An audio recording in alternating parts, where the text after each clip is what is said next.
अस्सलाम वालेकुम, आदाब।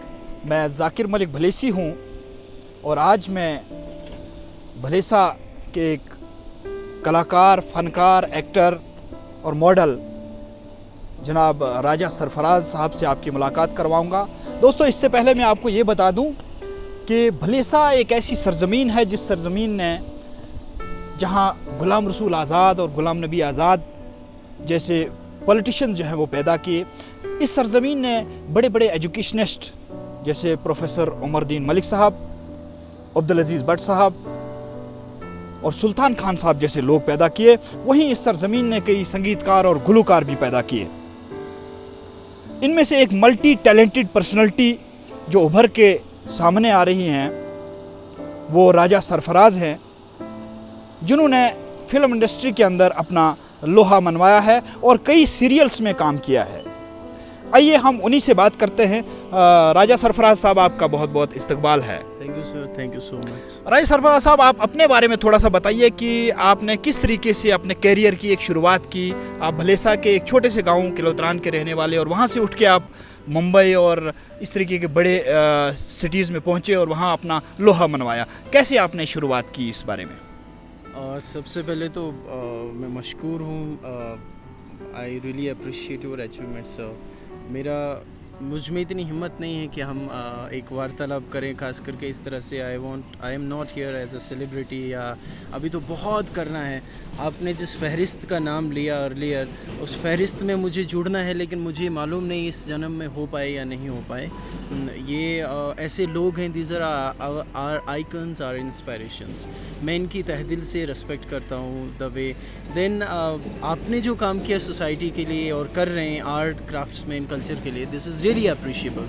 No coming to the point कि आपने पूछा कि एक जो जर्नी मैंने स्टार्ट की है, I am nothing but art अच्छा लगता है।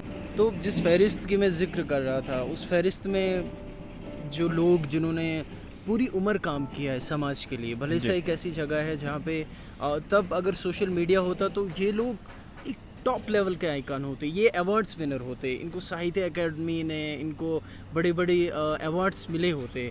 लेकिन अनफॉर्चुनेटली अभी भी मुझे लगता है कहीं ना कहीं वो कमियां हैं, भलेसा में प्लेटफॉर्म्स नहीं हैं। But even though the society is going towards the development progress. मैं आपकी सराहना बहुत करता हूँ। I appreciate your work. आप अपने काम के साथ साथ जो सोसाइटी के लिए, जो भलेसा के लिए, भलेसा के यूथ के लिए क्राफ्ट्समैनशिप, कल्चर और इन चीज़ों के लिए सोचते हैं। हमारी सोसाइटी में डेवलपमेंट तब आती है जब दो चीज़ें होती है, education and cultural developments. Culture हमें दिखाता है कि हम कौन है, इट गिव्स अस आइडेंटिटी, और एडुकेशन इसको मॉडिफाई करता है, इसको डिफ़ाइन करता है। The identity you have, no you have to define the dignity. तो हमारे जो यहाँ पे हमारे एंसेस्टर्स और जिन्होंने, जो एडुकेशनिस्ट हैं यहाँ के, कल्चर में जिन्होंने काम किया, पॉलिटिशियंस कुछ अच्छे हैं यहाँ पे रहे हैं, in fact personally not politically, as a human beings, जब उनकी स्ट्रगल की बात करें तो कहीं ना कहीं इंस्पायरेशन है। हर एक कहानी एक अपने दम पे एक हीरो है, हर एक इंसान अपने लेवल पे एक इंस्पायरेशन है, एक ऐसा पेड़ है जो सदियों तक हमेशा फल देता रहेगा और वो छाँव के नीचे बहुत सारी जनरेशन्स पलती रहेंगी। उनकी ठंडक उनकी रूह से, उनकी दुआओं से भलेसा ही चल रहा है। भलेसा के लोग बहुत अच्छे हैं। सर, मेरी जर्नी में I was very simple, Sublime और बुकिश टाइप ऑफ गाय। मुझे किताब और फैमिली के अलावा और क्रिकेट के अलावा ज़्यादा कुछ मालूम नहीं था। इनफैक्ट मेरी एक टीम हुआ करती थी और अंडर 19 हम बहुत अच्छा परफॉर्म करते थे इनफैक्ट। तो क्रिकेट, बुक्स एंड कभी कभी हमारा क्या सैटरडे को एक कल्चरल इवेंट होता था।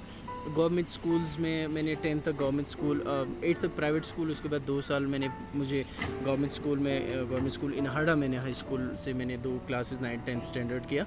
वहाँ पे एक कल्चरल इवेंट होता था, तो मैं मॉर्निंग असेंबली करवाता था। तो देन मुझे टीचर्स ने कहा कि चलो आज सैटरडे को आप गाना भी गाया करो।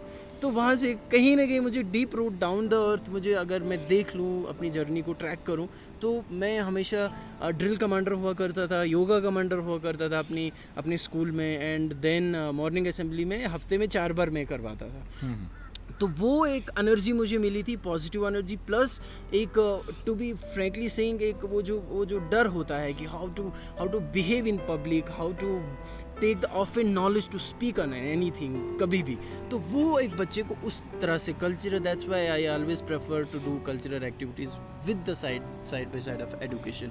एजुकेशन सिर्फ आपको आज का जो एजुकेशन है लिटरेरी रेट सर्टिफिकेट्स के लिए मैं नहीं मानता हूँ। Education is overall the development जो हर एक बच्चे को होना चाहिए सर। जी, राजा सरफराज साहब का हाल ही में एक वेब सीरीज़ जिसका नाम 92 आवर्स है वो लॉन्च हुआ है।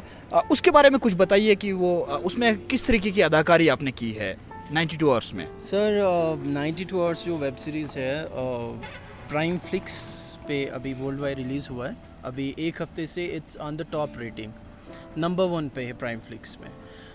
With the grace of Almighty and आप लोगों के प्यार से मिलियंस ऑफ व्यूवरशिप मिल चुका है। मैंने पहली बार नेगेटिव किया है, I am doing the negative, जिसको देसी अनट्रेडिशनल लैंग्वेज में विलन भी कहते हैं, ऑफ शूट लैंग्वेज में हम इसको एंटी प्रोटैगनिस्ट भी कहते हैं। एक ऐसा कैरेक्टर है जो यूथ को बिविल्डर करता है, प्रीप्लेक्स करता है, मिसगाइड करता है। वो बहुत सॉफ्ट स्पोकन है और उसमें वो हुनर है कि वो उनको गलत रास्ते पे लाता है टुवर्ड्स टेररिज्म, टुवर्ड्स, वो कहीं बहुत स्मार्ट है, ओवर स्मार्ट है। उसकी एक अपनी कहानी है, बट कैरेक्टर जो है इंस्पायरेशनल है कि नेगेटिव एनर्जी हमें नहीं लानी चाहिए समाज में, अपनी एनर्जी को पॉजिटिवली चैनलाइज करना चाहिए। अगर हम में शक्ति है, हमें एनर्जी जो दिया है अल्लाह ताला ने, तो उसको किस वे से हमको यूटिलाइज करना चाहिए। इस कैरेक्टर का ये मैसेज भी है कहीं ना कहीं। तो बहुत मज़ा आया, बहुत। मैं अपनी शूटिंग, मेरा हमेशा बेस्ट टाइम रहता है क्योंकि मुझे लगता है मैं पैदा आर्ट के लिए हूँ, क्राफ्ट्समैन के लिए हुआ हूँ। तो मुझे एडुकेशन, मुझे लिखना और क्राफ्ट्समैनशिप ही मेरी ज़िंदगी का मकसद है, and there is nothing else.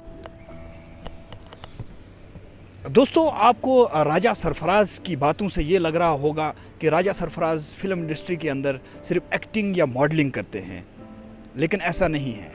ये मल्टी टैलेंटेड पर्सनैलिटी हैं और बहुत अच्छे लेखक, बहुत अच्छे राइटर भी माने जाते हैं, जिनकी एक किताब टीयर्स ऑफ कश्मीर बहुत मशहूर है और गुज़श्ता साल जो है वो दिल्ली और जम्मू और श्रीनगर से बैक वक़्त जो है वो रिलीज़ हुई। उसमें टीयर्स ऑफ कश्मीर में आपने किस तरीके का, उसमें आपने क्या कहा है, क्या मैसेज दिया है? सर मैं कश्मीर यूजुअली जाता रहता था और जाता रहता हूँ शूटिंग के पर्पज़ से, या आई लव ट्रैवलिंग, तो कहीं ना कहीं आना जाना रहता है। मैं डल के किनारे पे बैठा था तो मैंने परिंदों को उड़ते हुए देखा, तो मुझे लगा इन परिंदों को उड़ने की इजाज़त है, तो इंसान को भी यहाँ क्यों नहीं है? ऐसा क्यों लगता है कि they are somewhere present in the cases. कहने को बहुत आलीशान बंगले हैं, लेकिन अपने बंगलों में भी कहीं ना कहीं घुटन फील होती है। कश्मीर के उन पीपल के पेड़ों की तरफ देखो ना, ऐसा लगता है ये गवाह हैं सारे गुनाहों के और सारी अच्छाइयों के, सारी बुराइयों के। ये पीपल का पेड़ जो है सब जानता है, तो वो उसके आंसू, उसका दर्द पे मैंने ये टीयर्स ऑफ कश्मीर लिखी है। It's in the form of poetic diction. इसमें कुछ सटायर्स हैं, कुछ एलिजीज जिनको हम मरसिया कहते हैं।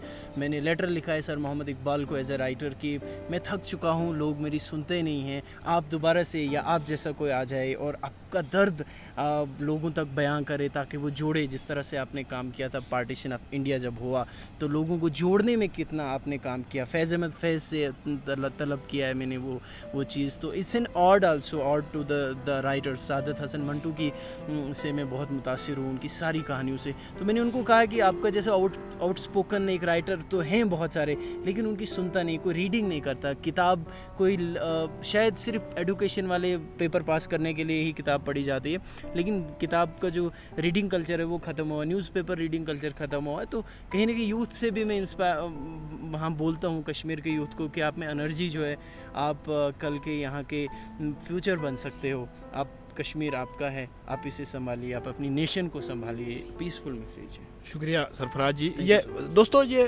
भले से एक ऐसी सरजमीन है जिस सरजमीन ने चैन सिंह जैसे खिलाड़ी को पैदा किया, मिथुन मनहास जैसे खिलाड़ी को पैदा किया, राजकमल आर्या जैसे लोग पैदा हुए, और उसी सरजमीन ने राजा सरफराज को भी पैदा किया।